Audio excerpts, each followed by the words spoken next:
Sir আপনার নামটা কি হলো? আমার নাম মোহাম্মদ হাবিবুর রহমান। আপনি কোথা থেকে আসছেন? আমি আসছি উত্তর চালপাড়া থেকে, বগুড়া সদর। আচ্ছা আচ্ছা, পড়াশোনা কোথায় করেন? পড়াশোনা আমি পলিটেকনিক্যালে করতেছি, ডিপ্লোমা। আচ্ছা, আমাদের কাছ থেকে খান কম্পিউটার ব্যুরো থেকে একটা এইচপি একটা কোরাই 5 ল্যাপটপ কিনলেন, এটা মূলত কি কাজ করবেন আপনি? এটা আমি আসলে সফটওয়্যার কাজের, তারপর মানে মাইক্রোসফট গ্রাফিক্স, এগুলো ডিজাইন এবং বিভিন্ন প্রোগ্রামের কাজ, বিভিন্ন সফটওয়্যারে কাজ করবেন। হ্যাঁ।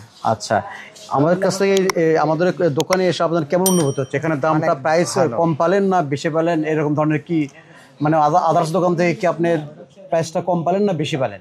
না, ভালো পাইছি, খুব বেস্ট প্রাইস। হ্যাঁ, বেস্ট প্রাইস পাইছি। ঠিক আছে, ধন্যবাদ, আবার আসবেন। আচ্ছা।